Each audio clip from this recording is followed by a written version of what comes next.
Jangan berusaha agar segalanya terjadi seperti yang engkau inginkan, namun inginkanlah agar segalanya terjadi seperti yang seharusnya terjadi. Hidupmu lebih damai.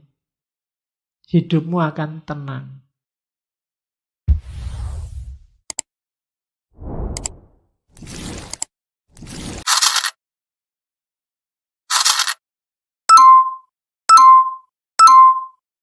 Oke, bismillah. Assalamualaikum warahmatullahi wabarakatuh. Bismillah, kita lanjutkan ngaji kita. Malam hari ini kita ganti sesi. Oke, selanjutnya. Ya, ini katanya Markus lagi. He who lives in harmony with himself live in harmony with the universe. Ia yang hidup harmonis dengan dirinya sendiri akan hidup harmonis dengan alam semesta. Kalau kamu sama dirimu sendiri nggak harmonis, ya kamu nggak mungkin harmonis dengan alam. Kamu sama dirimu sendiri nggak damai. Nggak damai itu bisa pikiran sama perbuatanmu beda. Bisa antar pikiran kamu nggak jelas antara ya dan tidak. Itu namanya nggak harmonis. Pingin mutusin apa tapi nggak bisa. Pingin A tapi yang terjadi B, itu nggak harmonis sudah. Kalau dalam dirimu sendiri perang terus, ya sudah. Kamu nggak akan bisa harmonis dengan alam semesta. Maka harmonislah. Apalagi sama orang lain, sama dirimu sendiri kamu gegeran terus. Gimana sih aku ini, bikin malu aja. Gimana sih aku ini, kan sering gitu kan. Bodoh banget ya aku ini tadi. Nah itu kamu sama dirimu sendiri aja gegeran. Apalagi sama orang lain. Maka he who lives in harmony with himself lives in harmony with the universe. Itu Marcus Aurelius.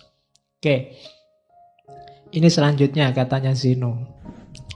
Saya bilang tadi ya di awal, Zeno dari Citium, bukan Zeno dari Elia. Karena nama Zeno itu banyak. Ada yang menganalisis dia satu akar kata sama Zen. Tapi yo, enggak tahu juga. Ya memang ada kata-kata Zenonya, Zennya. Kalau yang nonton kartun Dragon Ball juga ada Zeno sama. Yo, yang nonton Dragon Ball Super itu. Ya, itu yang paling jagoan di antara jagoan itu. Padahal kecil. Oke, yang tidak suka kartun tidak ngerti mesti. Terus, tidak ada ini katanya, yang bisa mengusik kebahagiaan orang yang makomnya sudah wise, sudah bijaksana. Orang bijaksana itu tidak bisa sumpek. Kenapa? Tidak ada yang bisa mempengaruhi dia. Dia sudah kokoh. Uraiannya begini, misalnya, anggap apa wis yang paling bikin kamu tidak bahagia? Wah, saya nggak bahagia karena nggak lulus-lulus. Saya nggak bahagia karena kan banyak itu kamu munculkan di pikiranmu. Terus kamu galau. Kuncinya sebenarnya sederhana. Kamu jadi galau karena macam-macam tadi, karena kamu pedulikan semua itu. Cara paling gampang menghadapi itu semua, nggak usah dipedulikan. Nggak usah dimunculkan di pikiranmu, selesai. Pak, tesisku lho Pak, nggak tadi-tadi. Lah salah mbok pikir terus. Emangnya nek mbok pikir terus tesismu jadi tiba-tiba, kan enggak? Iya kan? Ya udah dikerjain aja tanpa harus galau. Wah ya memang satu-satunya jalan dikerjain. Ngapain energinya double, satu buat ngerjain, satu buat galau. Ya kerjain aja, nggak pakai galau. Yang bikin galau kan karena kamu tampilkan sendiri di pikiranmu, terus kamu sumpekkan dirimu. Kamu sumpekkan sendiri dirimu. Itu yang kuncinya sehingga kamu sumpek hidupmu. Wah ini ndak bisa Pak, saya mikir nggak ketemu jawabannya. Ya sudah, kalau nggak ketemu ngapain dipikir terus? Wong ndak bisa ketemu jawabannya. Ya sudah, kalau bahasa fikihnya mauquf aja. Kalau ada masalah mauquf, ndak bisa dijawab, selesai. Nggak usah dipikir terus. Wong dipikir jelas-jelas kamu ndak bisa jawab kok. Biarin aja. Nah, jadi kuncinya apa? Biar kamu nggak sumpek, ndak usah dibikin sumpek. Kalau nggak bisa dikerjain, ya nggak usah dikerjain. Kalau bisa, ya kerjain semampumu. Kan cuma itu dok rumusnya. Jadi orang yang bijaksana itu ndak bisa sumpek. Makanya kalau diilustrasikan film-film itu bagian tokoh yang bijaksana kan mesti senyum terus. Nggak pernah merengut karena ndak ada yang bikin dia sumpek. Nggak bisa ya sudah, memang ndak bisa. Oke. Jadi yang bikin kita galau ternyata apa? Ya penilaian kita sendiri. Yang bikin kamu nggak bahagia dirimu sendiri. Cuma itu. Jadi tidak ada yang bisa mengusik kebahagiaan orang yang bijaksana. Orang bijaksana biasanya stabil, tenang, tidak gampang terpengaruh. Karena dia sudah ngerti porsi-porsinya. Oke, terus. Nah, katanya Markus lagi. Reject your sense of injury and the injury itself disappears. Tolaklah rasa sakit itu dan rasa sakit itu akan hilang. Jangan mau lama-lama sakit. Patah hati misalnya, kasih waktu aja secukupnya. Atau tolaklah. Diputus sih diputus. Nggak pakai sakit sih ya biasa aja. Kemarin berdua, sekarang sendiri. Kan cuma itu aja situasinya. Kalau kamu nggak mau sakit, nggak akan sakit. Hanya kamu mau sakit sih. Akhirnya dipikir-pikir sendiri, dibikin-bikin puisi sendiri, dibikin terus. Jadi terus kamu sumpek sendiri. Jadi tolak aja rasa sakit itu. Habis dimarahi dosen, sakit hatiku. Lah ngapain? Aku nggak mau sakit. Tidak sakit. Tapi karena kamu mau memasukkan rasa sakit itu dalam dirimu, ya sakit. Jadi reject your sense of injury and the injury itself disappears. Wong kamu baca WA aja kadang mangkel, kadang marah, kadang sakit, lu ngapain? Wong yang bikin ngawur kok, kadang ngarang-ngarang, kadang bohong. Wong kamu sudah ngerti hoak itu loh, kamu marah. Lah kok mau-maunya kamu menghabiskan energi untuk marah terhadap sesuatu yang tidak ada hubungannya sama dirimu. Kamu sakit tentang sesuatu yang menurut kamu itu tidak benar. Tidak benar kok bikin kamu sakit. Ya nggak usah. Jadi reject, tolaklah rasa sakit itu dan dia akan hilang.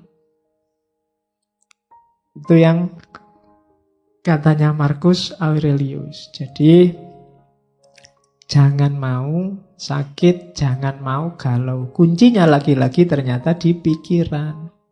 Kamu sendiri yang mendramatisir. Sehingga kasus biasa-biasa kayak film India. Jadi kamu terus nangis, padahal ya biasa aja. Ya kayak kapan tadi apa ya saya dapat WA yang anak kecil ayamnya mati terus dia nangis itu.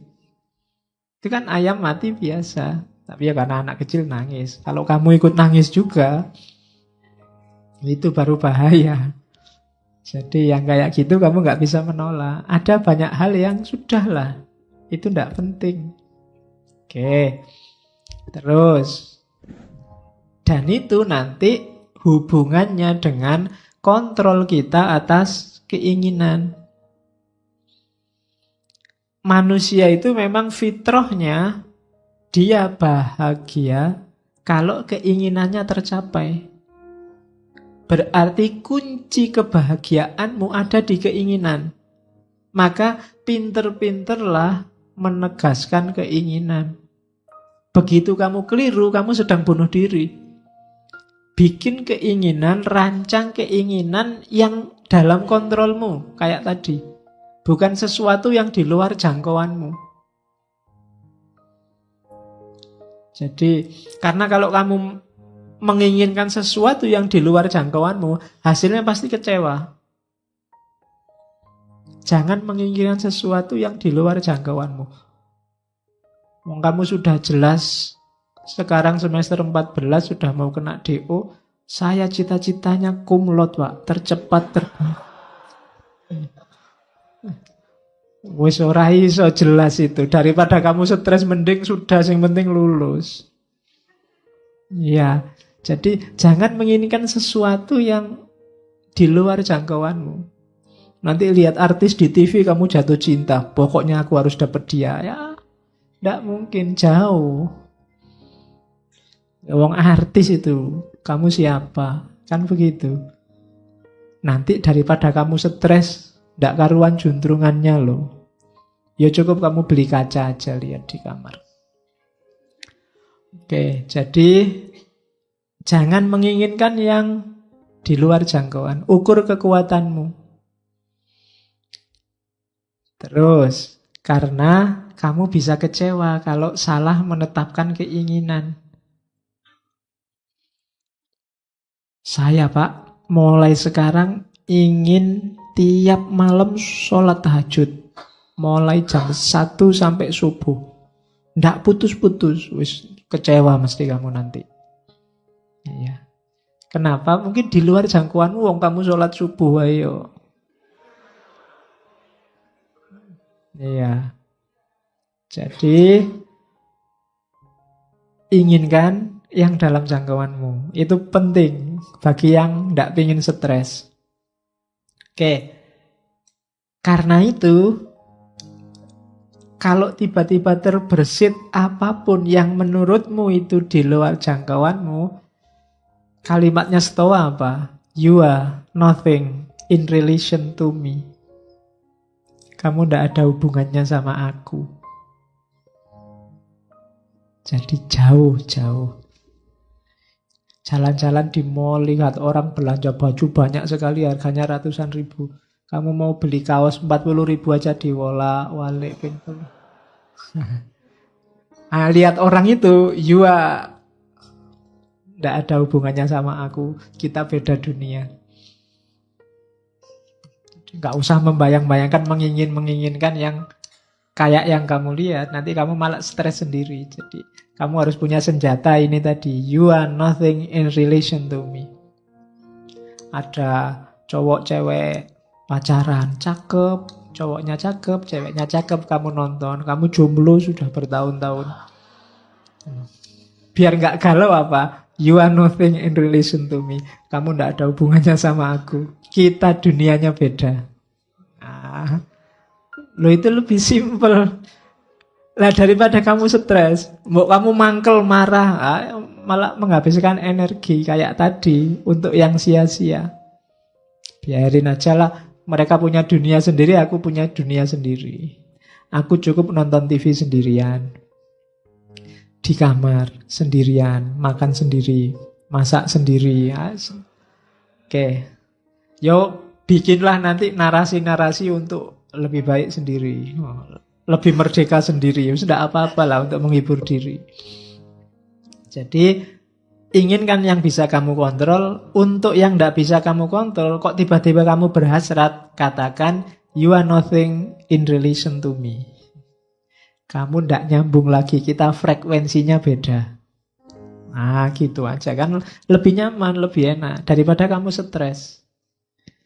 Ada orang dinasehati baik-baik nggak manut, oh ya sudah, you are nothing in relation to me, kita beda jalur. Kan gitu. Kamu kan sering begitu, ada orang pikirannya beda sama kamu, terus kamu marah-marahin, dia juga marah-marahin kamu. Yang frekuensinya beda, dia apa-apain ya nggak nyambung. Tinggal kamu putus saja ya, kita frekuensinya beda. You are nothing in relation to me. Kita beda dunia. Nah, jadi itu caranya untuk bahagia. Kontrol keinginan. Dari situlah nanti kamu ketemu kebebasan. Kalau ada yang tanya bebas itu apa? Bebas itu inginkan yang berada dalam kontrolmu. Jangan inginkan sesuatu yang berada dalam kontrol orang lain. Kalau cita-citamu menginginkan sesuatu yang jadi milik atau dikontrol orang lain, maka saat itu juga kamu jadi budak. Budaknya siapa? Budaknya orang lain yang mengontrol keinginanmu tadi. Kalau cita-citamu misalnya jadi PNS, dan menurutmu di luar kontrolmu, maka kamu akan jadi budak orang yang mengontrol penerimaan PNS. Kalau cita-citamu ndak jomblo lagi, punya pasangan, padahal di luar kontrolmu, kamu akan dikontrol orang yang bisa ngasih kamu pasangan atau menjanjikanmu jadi pasangannya. Ya kan? Kalau cita-citamu harta, padahal itu belum waktunya dan di luar kontrolmu, maka kamu akan jadi budak orang yang bisa memberikanmu harta. Namanya jadi nggak bebas. Maka kalau kamu ingin bebas yang sejati, inginkan yang hanya dalam kontrolmu saja. Yang di luar kontrolmu nggak usah diinginkan. Jangankan di luar kontrolnya orang lain, di luar kontrolnya Allah pun jangan ditagih-tagih ya Allah kok dulu aku anaknya orang desa, mbok aku anaknya presiden apa anaknya menteri. Ya kalau kamu yang diinginkan itu, kamu jadi tidak bebas. Kebebasan itu inginkan yang dalam kontrolmu. Jangan nagih sesuatu yang di luar kekuasaanmu. Dan kamu nggak dosa kok kalau hanya menginginkan yang dalam kontrolmu. Nggak apa-apa, wong kekuasaanmu cuma itu. Agama kan mengajarkan begitu. Kalau kamu sholat nggak kuat berdiri, ya duduk. Nggak usah iri dengan orang yang bisa berdiri. Yang berdiri juga begitu. Jangan iri, enak ya itu sholatnya duduk. Kalau pengen sholat duduk, sakit dulu. Kan begitu. Masing-masing punya jatahnya sendiri-sendiri. Ya mungkin jatahmu sekarang masih jomblo, yang lain jatahnya sudah punya pasangan, itu biasa. Jadi tidak harus menginginkan yang di luar kuasamu. Kecuali janjane sudah dalam kuasamu, kamu nggak jomblo lagi. Tapi kamu milih jomblo, wah itu rasa dhewe nanti. Iya, kamu akan galau mesti. Harusnya kamu ambil, tidak kamu ambil. Jadi bebas yang sejati itu apa? Bebas yang sejati itu menginginkan yang dalam kontrolmu, bukan yang di luar kontrol. Mari kita demo biar Donald Trump gak jadi presiden Amerika lagi. Kejauhan. Hasilnya mesti stres. Jadi ya yang deket-deket lah. Terlalu jauh kalau Donald Trump. Ya orang Indonesia ya presiden Indonesia. Kalau gak kuat ya gubernur, gak kuat ya bupati. Kalau masih gak kuat ya Pak RT, Pak RW misalnya loh. Itu kan dalam jangkauanmu, bukan yang di luar jangkauanmu. Kalau mimpimu terlalu besar, hasilnya kecewa. Atau kamu jadi budak yang bisa mewujudkan mimpimu. Jadi bebaslah. Bebaslah berarti apa? Inginkan hanya yang berada dalam jangkauanmu. Terus yang kedua, lanjutannya kebebasan. Kenapa sih ada yang tidak terjangkau? Ya, karena all can be free internally in mind, none can be free without in body. Kita itu akal sih bisa bebas, cuma mewujudkan isinya akal itu tidak bebas. Kamu mikir apa saja kan bisa, boleh. Tidak ada sanksinya malah. Satu-satunya yang bisa bebas murni itu kan cuma mikir, akal. Cuma mewujudkan pikiran itu tidak bebas. Kita sudah terikat. Kamu mikir seandainya aku bisa terbang ya, bisa di pikiran. Tapi kalau mau diwujudkan, kamu harus punya uang dulu terus naik pesawat. Tidak bebas. Kalau nggak punya uang, ya nggak bisa. Kamu bisa terbang. Ya kamu loncat dari atas gunung, ya terbang sebentar. Terus wassalam. Ya kan? Can be free, kita nggak bebas. Kalau mau diwujudkan, nggak bebas sudah. Pak, saya pengen jadi presiden, bebas. Begitu ingin mewujudkan, itu baru nggak bebas. Macem-macem sudah halangannya, nggak sesederhana mikir. Makanya dulu pernah saya bilang, kebebasan yang sejati bisa dalam pikiran. Dalam hidup sehari-hari, halangannya banyak. Macem-macem, in body. Mungkin kamu sumuk, pinginnya segera kayak gini, pingin nyopot baju, terus kipas-kipas. Seneng ini sudah. Tapi kan begitu banyak orang di sini kan kamu nggak bisa. Kalau kamu nyopot baju di sini, yang lain mesti bubar baunya. Lo kan nggak bebas kan kamu nyopot baju akhirnya. Kenapa ada yang lain? Tapi di pikiran tadi kamu bebas. Menginginkan itu kan dalam pikiran. Bebas, kamu bisa. Kalau sekedar menginginkan bisa apa saja. Tapi kalau kamu tidak hati-hati, ketika keinginan ini kamu wujudkan, kamu akan dicegat oleh banyak sekali halangan. In body, realitas sehari-hari. Jadi rumusnya di situ. Itulah kenapa biar kamu nggak kecewa, aturlah keinginanmu. Biar nggak terlalu banyak kecewa. Jadi cita-citamu apa sih? Keinginanmu apa sih? Sesuaikan dengan kondisimu. Tidak sesuai juga tidak apa-apa. Tapi ketika tidak sesuai, lahirnya kekecewaan. Atau perbudakan tadi. Kamu mikir memperkosa orang. Itu kan di pikiran nggak masalah. Nggak ada orang hukum kamu. Nggak ada orang, kamu saya tuntut karena membayangkan memperkosa aku toh. Nggak iso. Kamu baru dituntut kalau perkosa beneran. Jadi bebas, pikiranmu itu kamu bikin apa aja bebas. Kamu ditolak, nembak ditolak terus awas ya, kamu nolak aku tak bayangke ku awas. Lalu bayangke itu kan bebas di pikiran. Nggak ada orang bisa nyegat kamu bayangke sopo, itu kan nggak bisa. Sekarang kan kadang nggak cuma bayangkan, gambarkan, gambar pakai Photoshop itu. Bisa kayak gitu kan. Cuma ketika sudah masuk Photoshop, itu sudah halangannya banyak. In body, kamu bisa dipenjara kalau gambar aneh-aneh. Itu sudah in body. Kalau in mind, bebas. Murni masih ada di pikiran, itu bebas. Tidak ada orang dituntut, nggak ada orang dimarahi. Pak, saya membayangkan seandainya saya jadi wali, Pak. Nah itu kan orang, ya ora apa-apa, mikir tok ya ora apa-apa, cuma di pikiran.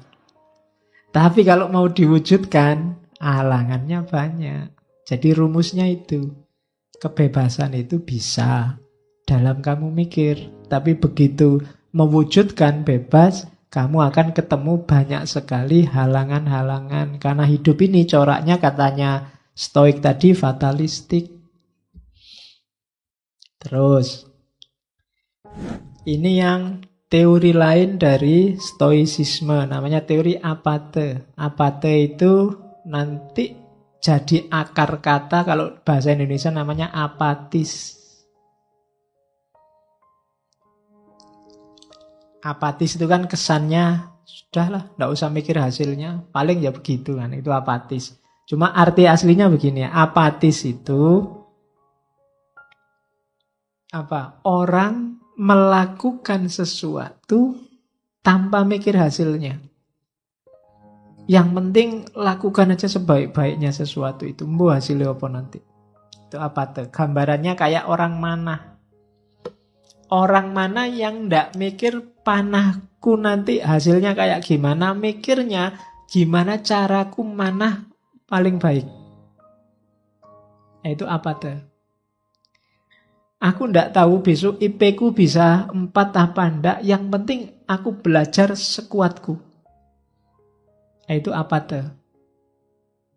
Aku ndak ngerti ngaji filsafat ini, aku paham apa enggak. Yang penting teko sak kuat-kuatku ngantuk tak tahan-tahan. Itu apa tuh? Apatis. Jadi hidup itu rumusnya ini. Kita ndak bisa menguasai hasil, tapi kita menguasai proses. Itu tadi yang saya bilang, kelompok Stoa ini banyak diadopsi nanti gagasannya oleh agama-agama baik Kristen maupun Islam. Kamu kan menyebutnya hari ini bau as'ariyahnya kan ada. Jadi kita menguasai usaha tapi tidak menguasai hasil. Itu namanya kalau di Stoa kiasannya kayak orang mana. Apakah panahnya nanti tepat sasaran atau tidak masalah. Yang penting kita sudah berusaha semaksimal mungkin. Seandainya nggak tepat, kita tidak menyesal. Yang penting kamu sudah belajar sekeras mungkin. Kalau hasilnya nggak maksimal, kamu nggak menyesal. Tapi kalau kamu nggak belajar sekeras mungkin, Hasilnya kok tidak maksimal, kamu pasti menyesal karena, duh tadi mbok aku serius dikit. Kayak kamu nggarap tesis atau nggarap skripsi itu loh. Waduh ini sudah mepet waktunya. Udahlah, yang penting ono tulisannya. Mungkin besok-besok kamu menyesal, coba dulu aku nulisnya agak serius dikit. Ada menyesalnya. Maka katanya orang-orang Stoa, hidup itu perhatikan proses. Berikan semuanya. Kalau kamu punya 100%, berikan 100%. Jangan tanggung-tanggung. Kita kan sering apa-apa itu, nanti kan bisa. Segini aja dulu, besok lagi. Selalu begitu. Biasanya hasilnya nanti menyesal. Aduh, coba tak kerjain kemarin. Sekarang ada tugas lagi. Double deh. Coba kemarin sudah selesai, sekarang lebih enteng. Salahmu dewe. Ya kan? Aduh, bolak-balik tugas, nambah lagi. Yang kemarin aja belum nih. Padahal yang kemarin waktunya banyak. Karena kemarin kamu tidak ngasih 100%, sekarang kamu dituntut 300%. Hasilnya menyesal. Maka kiasannya kayak mana? Tidak usah peduli hasilnya nanti kayak apa. Yang penting sudah memberikan semuanya. Kalau hasilnya belum maksimal, ya sudah, itu jalannya mungkin. Takdirnya mungkin. Nah itu kiasannya pemanah. Teorinya namanya apate. Di Indonesia konotasinya agak negatif, apatis. Apatis itu kalau di Indonesia kan, alah paling-paling begitu hasilnya kan gitu. Ya, tapi maksud awalnya tidak begitu. Maksud awalnya itu, lakukanlah sesuatu yang tadi berada dalam jangkauanmu, dalam kontrolmu, semaksimal mungkin. Hasilnya apa? Wallahu a'lam. Kalau di agama kan Allah itu kan tidak menghisap hasilnya, tapi menghisap prosesnya. Sejauh mana usahamu mendekati dia, itu nanti yang dihisap. Sukses apa enggak, wallahu a'lam juga. Wong kita memang kuatnya, yang kita kuasai cuma proses. Minum ini kan usaha, semaksimal mungkin. Ya, jangan sambil ngomong nanti keselak, itu namanya semaksimal mungkin.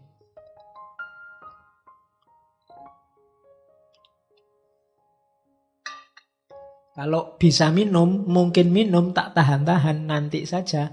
Nanti selesai ngaji menyesal. Coba tadi minum. Sekarang ndak habis deh minumannya. Jadi menyesal. Maka apa-apa itu maksimal. Yang minumnya belum habis dihabisin. Ya, daripada nanti ketendang. Oke, jadi baik buruk, menyesal tidak menyesal, itu tergantung berapa persen usaha yang diberikan. Terus, ini teori yang lain, kelanjutannya. We are actors playing roles we do not choose. And our duty is to play them as best we can, knowing that our fate is part of which larger order. Jadi kita ini pakai lagunya Ahmad Albar ya. Dunia ini panggung sandiwara. Sutradaranya bukan kita. Kita ini hanya aktor yang dikasih peran tertentu yang kita tidak milih. Kamu kan tidak milih tiba-tiba sekarang jadi mahasiswa, tiba-tiba jadi santri ngaji filsafat. Tiba-tiba ini kan kayak rule-rule, peran-peran yang diberikan oleh Tuhan pada kita. Kita tidak pernah milih. Maka tugas kita bukan bantah sutradara. Kalau sudah di casting jadi antagonis, ya antagonis saja. Jadilah antagonis sebaik-baiknya.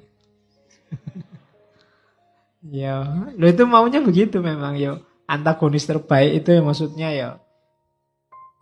Play them as best we can. Apa ya kamu di casting jadi antagonis kan begitu. Kenapa? Karena kita ini bagian kecil dari mesin besar. Kalau kita nggak main sebaik-baiknya, mesin besar ini akan kacau. Jadi santri, jadilah santri yang baik. Jadi guru, jadilah guru sebaik-baiknya.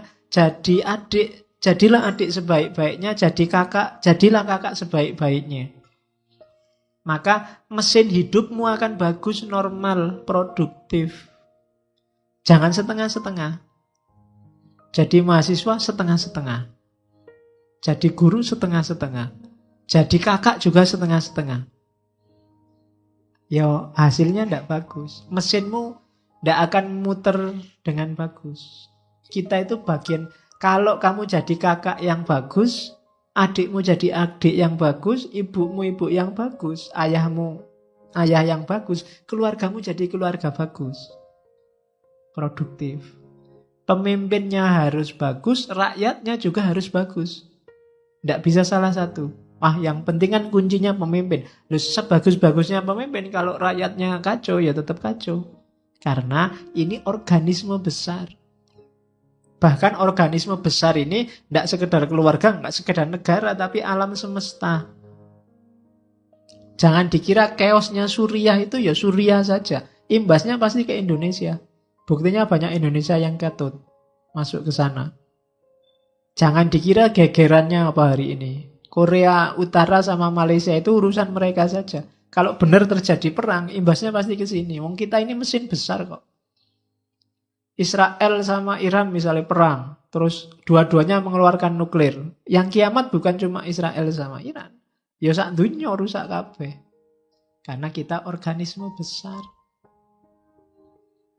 Kalau kamu maki-maki orang misalnya, itu kan kamu tidak berperan yang bagus. Jangan dikira jeleknya kena kamu saja. Wong kamu itu bagian dari organisme besar.